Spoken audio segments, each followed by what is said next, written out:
I don't celebrate Halloween. When the trick-or-treaters come out and start prowling my street, I make sure to keep my front porch light off and pull the shades down. If someone rings my doorbell despite all my precautions, I hide in the bedroom and pray they don't ring it again. There's always a fear that maybe it's not a child in a Ninja Turtle mask or wearing a sheet over their head. Maybe, just maybe, it's Granny Clark. Granny Clark is the reason I stopped celebrating Halloween. Abigail Clark, known to everyone in Hollisfield as Granny Clark, was the kindest, sweetest old lady in existence. She lived in a little green house at the top of Tamarack Lane that bordered a broad expanse of forest. She'd lived there since as long as anyone could remember. Someone once told me she was over 100 years old, and nobody within earshot challenged the claim. I absolutely believed them. Juniper Street, the street I lived on, just happened to touch that same forest as Granny Clark's. There was a path that wound through the woods, all the way up the hill to her driveway. Many an afternoon was spent playing in those woods, climbing trees, building forts out of sticks, or running down that winding path from Granny Clark's driveway to the end of Juniper Street, pretending wolves were biting at my heels. I always felt somewhat unnerved being around Granny Clark. Maybe it was the way she walked all hunched over, her arms bent at the elbows like a tyrannosaurus. Maybe it was her shock white hair that stuck out in all directions. Or maybe it was the way I could see her blood vessels clear as day through her translucent, liver-spotted skin, and the way her fingers seemed unnaturally long and thin. My mother took me to see her once when I was 7, because they were coordinating together on an arts and crafts table at the local fair. I remember that her little green house smelled like lavender and mothballs, and the rooms were lined with photos of children. Some of the photos were in black and white, or faded like they had been taken many years ago. "Are these all your kids?" I asked Granny Clark. She smiled and looked around the room. "These are all my lovely babies." Afterward, as my mother and I walked down the path to Juniper Street hand in hand, I told her how amazing I thought it was that one person could have so many children. She just laughed at me. "They aren't really her kids," she said. "Miss Clark doesn't have any children of her own. Those were photos of other people's kids." "Why does she have photos of other people's kids?" I asked. "Because their parents gave them to her." "Did you give her my photo?" "Not yet." I looked up at my mother with concern. "Please don't." She frowned, but said nothing the rest of the walk home. 5 years later, I got permission to go trick-or-treating with my friend Spencer on Halloween. Spencer lived over on Rosamond Avenue, which connected with a number of other streets, including Tamarack Lane. The neighborhoods over and around Rosamond were considered the best area for trick-or-treating in town, far superior to the neighborhood down around my neck of the woods. Together, we convinced both our parents that we were old enough to go on our own, and that they would just slow us down. What I didn't know at the time was that Spencer had other plans. When my dad dropped me off at his doorstep in my pirate costume, complete with eye patch, black marker goatee, and stuffed parrot velcroed to my shoulder, Spencer was already outside sitting on the front stoop. He was going as either a zombie or an accident victim. I never really asked. His clothes were all torn and covered in stage blood, and he'd used some sort of wax to create open sores on his arms and face. I was genuinely impressed with the amount of work he'd put into making himself look grotesque. Once my father's car rolled out of sight, Spencer grabbed me by the arm and hauled me around the side of his house to the garage. "Listen," he said, "you have to help me pull something off. It better not be your pants." "Ha ha," he gave me a serious look. "Josh dared me to prank old lady Clark." Josh Gurry was a kid in our grade who Spencer had a habit of butting heads with. They'd had a rivalry ever since they had to wrestle in gym class, and Spencer pinned Josh in under a minute. Since then, Josh was always trying to make Spencer look weak in front of the other kids our age, and Spencer refused to ignore it whenever he did, probably out of a matter of pride. Granny Clark? I didn't like the idea of doing anything to anyone, let alone an elderly person. Spencer saw the concern in my eye. We're not going to do anything serious. What were you planning? It's simple, Spencer smiled. You distract her by trick-or-treating her at the front door. Just keep her talking. I'm going to go in the back. No way, I hissed. I'm not going to be an accomplice to breaking and entering. It's not breaking in. She always leaves her back door unlocked. That seemed like an odd thing to know. Anyway, I'll go in the back, sneak upstairs, and toilet paper her entire bedroom. As if to prove the legitimacy of his plan, Spencer pulled a large roll of bathroom tissue out of his trick-or-treat bag. What will that prove to Josh? That you can TP some half-blind old lady's house? Are you going to help me or not? Because you can always walk home if you want. We stared at each other through our makeup effects for a couple minutes before I sighed and gave in. But promise me we'll do a bit of trick-or-treating too, I said. Otherwise, my parents will know we were up to something. Of course, I want candy too. Jeez. With that, we set out, trying not to seem obvious. We meandered around the neighborhood for a half hour, letting the sun set, and waiting for most of the other trick-or-treaters to finish going down Tamarack Lane, to reduce the chances of someone spotting us. I got some candy to get started on my alibi in case I was questioned later as to my involvement in scaring an old lady to death. My stomach was very unhappy with me and made it known by clenching up like a fist. I was hot in my pirate costume, but my whole body was shaking with anxiety. Finally, when the streetlights had turned on and all the very small goblins and fairies had been carted off back to their homes, Spencer nudged me in the ribs and nodded silently in the direction of the forest. I nodded back, and we made a beeline for Tamarack Lane, trying to make small talk to continue looking inconspicuous. When we got to the end of Tamarack Lane, Spencer threw his arm out, stopping me in my tracks. We both stood, looking at the little green house at the top of the hill. The front porch light was off. Shit, Spencer hissed. Welp, she's in bed. Abort mission. I started to turn when Spencer grabbed my arm. Wait, I think I see her moving about in the kitchen. There was someone moving around in the kitchen. I couldn't make who. Just a silhouette pacing around in the back of the house, right near the door Spencer was planning to sneak in through. Spencer reached into his trick-or-treat bag, fumbling around for a minute before pulling something out and shoving it into my chest. Here, take this. I took what he handed to me and looked down at it. A walkie-talkie? Are you serious? Stick it in your candy bag, then go ring the doorbell, and if you can't keep her busy, just reach in and click the button on the front twice. I'll hear it and bail. Dude, the porch light is off. Spencer looked at me, and I saw the desperation in his eyes. He had to prove himself to Josh in this stupid, juvenile, and ridiculous way, and if I didn't help him, he was probably going to do something even dumber. Or worse yet, in his mind, go back to school and confess to Josh that he didn't do it. I sighed and dropped the walkie-talkie into my bag. Just go and get it done quick. Granny Clark gives me the creeps. Spencer ducked down low and crept off into the trees and bushes by the side of the road. In an instant, he was out of my sight, though I heard him shuffling around, snapping twigs and cursing as he stumbled around in the dark. Once he was gone, I took a deep breath and looked up at the little green house.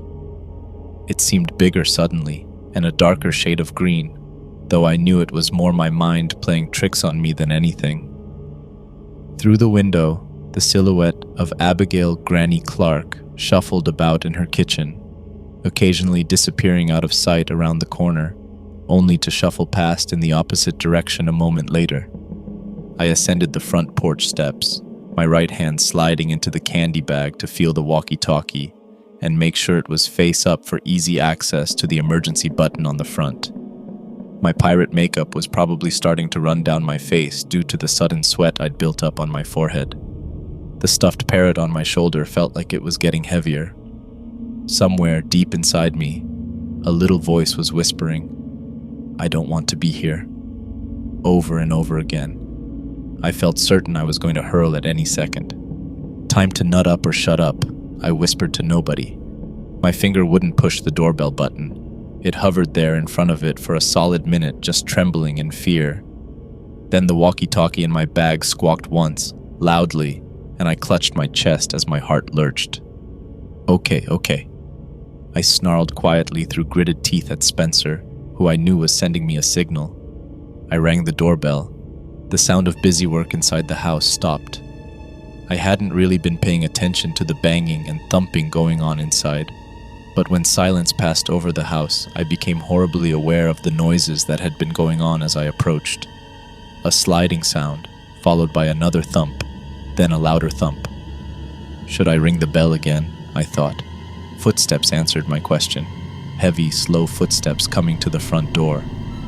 The sound of their approach served to fill my tankard of dread even further.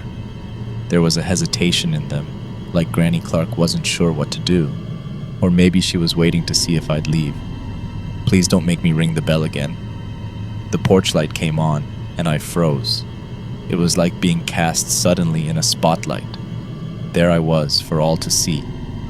Through the small semicircular window in the door, I caught a brief glimpse of someone looking out to see who had rung the bell. I couldn't make out her eyes, just her eyebrows in darkness. Then the door creaked open, and I was face to face with Abigail Clark. She looked haggard. Her eyes were sunken and hidden in shadow. Her features were even more pale than usual, and her whole face seemed to hang off her skull. She had pulled a shawl over her head, hiding most of her shock white hair. I could only see a few strands hanging down in her face. I swallowed the lump burning in my chest. My throat felt so parched suddenly, I could barely squeak out the words, "trick or treat." Granny Clark didn't say a word. She just stood there, not moving, staring at me with her dark eyes and that sickly-looking face. Out of the corner of my eye, I caught a glimpse of movement behind her, in the kitchen, and knew Spencer had entered the house. I needed to fill the silence or he'd be busted for sure. I coughed loudly, then blinked several times, trying to think of something to say. "Miss Clark," I stammered. "I'm sorry if I woke you." "Oh shit," I said, "we." My mother insisted I stop by and say hello while I'm out trick-or-treating tonight, and I almost forgot. I knew she'd be disappointed if I went home and told her I hadn't paid you a visit. So I was hoping that despite your light being off, you'd... Granny Clark opened the door further, stepping halfway out onto the porch. As she did so, I noted the heavy brown coat she was wearing. I also noticed a pair of thick gloves on her hands. She seemed to straighten and turn, reaching behind the door jamb for what I assumed was a bowl of candy. "Are you having trouble with the heat in your house, Miss Clark?" I could hear myself, and it sounded like I was going to cry. Why wasn't she speaking? One gloved hand beckoned me closer. Her breathing sounded labored and ragged, every exhalation gurgling like a diver using a snorkel. The expression on her face never changed. No sign of joy or excitement like I had seen every time we'd visited her in the past. She seemed like an entirely different woman, and I felt sensations of discomfort and fear battling each other in my gut. I stepped closer, holding my bag out, when a heavy thump came from the back of the house, followed quickly by a clatter of dishes shattering on the floor. Granny Clark and I both stiffened. Oh shit, I thought. Granny Clark turned her head in the direction of the kitchen, where Spencer seemed determined to make as much noise as he possibly could. It sounded like he had started having a seizure back there, and was flopping around on the kitchen tiles, slapping everything in sight. Panic lurched out of the pit of my stomach. It felt like my eyes were going to bulge out of their sockets as I tried to think of anything to say to save the situation. My mind blanked, with just the word "go" flashing like a neon sign in the center of my brain. Without another word, I turned away to make a hasty retreat. Granny Clark's heavily gloved hand clamped down around my wrist. For being over 100 years old, so they said, she had a grip like a lumberjack. She squeezed so tight my legs turned to instant jello, dropping me to my knees. My goodie bag hit the ground with a loud clatter as I grabbed at her hand, crying out in pain. "Miss Clark, you're hurting me." Her other hand behind the door jamb appeared, holding not a bowl but a large box cutter. She extended the blade, looking at me with the same emotionless expression, and pulling me closer to her, The whole moment was so surreal, I just knelt there on the porch as she dragged me toward her, trying to understand what was happening. Why was she holding the box cutter? Where was the candy? What's going on? It was Spencer who saved me. His voice echoed, once screaming distantly from the kitchen, while almost at the same time crackling over the airwaves and coming out of the bag at my feet. "Run!" Granny Clark turned again in the direction of the kitchen as she caught sight of Spencer dashing past, throwing open the back door and disappearing into the backyard. In so doing, her grip loosened on my wrist ever so slightly, just enough for me to twist my arm and squeeze through her fingers. She turned back to me, grasping at me with her free hand, while the one holding the box cutter arched back threateningly. Even then, laying there on the porch, watching the kindest old woman in town come at me, the blade of the box cutter glinting from the streetlights, I tried to rationalize the situation. This wasn't the Granny Clark I knew. I looked up at her, sobbing in panic and trying to find the words to calm her. "Please," I scrambled back a foot. "It was just a joke, I'm sorry."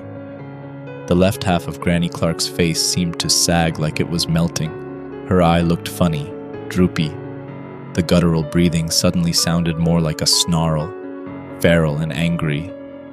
She brought the blade down, and I instinctively raised my hands to protect myself, screaming in pain as I felt its edge slice through the fabric of my costume and open the flesh of my arm. I did not give her a second chance. My legs, which had surrendered to gravity, felt an intense burning of adrenaline pump through them. Tucking into myself, I rolled backward, trying to gain my footing but ended up tumbling down the porch steps instead. White-hot pain shot up my left side and I screamed again, but refused to pause. I was too driven by blind panic. I got to my feet in a hurry as the old woman on the porch straightened up, towering over me like a giant. She tromped toward the steps with a frightening determination. Spencer, eyes wide with terror, came round the corner of the house at full tilt. He surveyed the scenario unfolding on the front porch, and a look of confusion washed over him for a second before he grabbed me by the arm and spun me around. "Make for the woods!"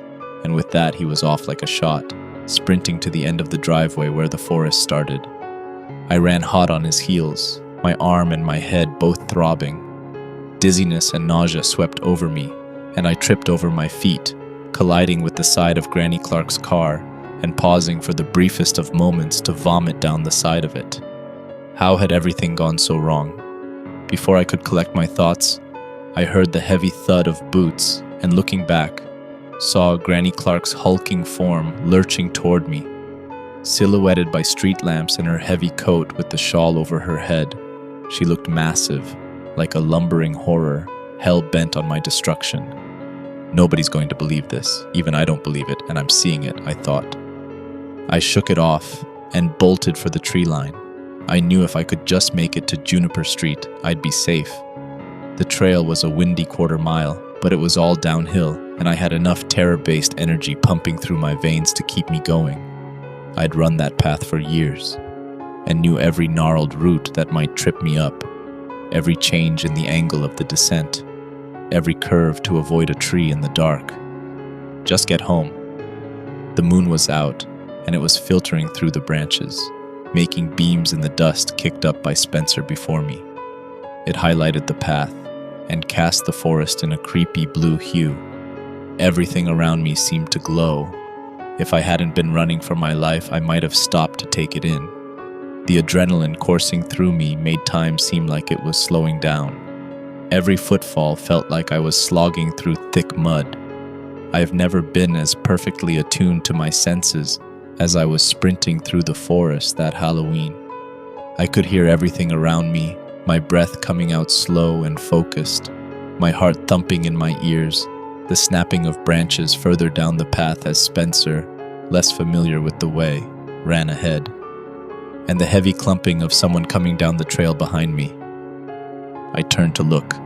I did it, knowing all the stories of people being told not to look back, and all the bad things that happened to them when they did. I did it, not wanting to really see what it was, because I knew.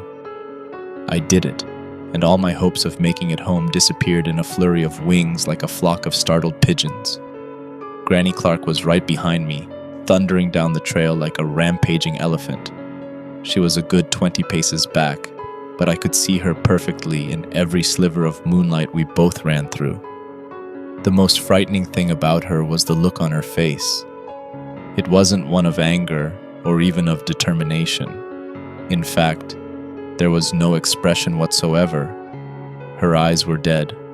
Her mouth seemed to hang open, the left half of her face still sloughed down like melting candle wax. And then the wind whipped her shawl off and her face went with it. It just slid off as easily as Halloween mask, disappearing somewhere on the trail behind her as she closed in on me, as determined and frightening as ever. Where her face had been, there was blood. Just blood everywhere. But I could finally see her eyes through it all, and they were looking at me with a terrible rage and madness like I had never seen before. I thought I was going insane. She bore down on me, the sight of her hate-filled, bloody face burning forever into my mind. Her hands reached out, trying to grab me and guide me to hell, but all I could focus on was that scarlet face, the true fury within her finally revealed.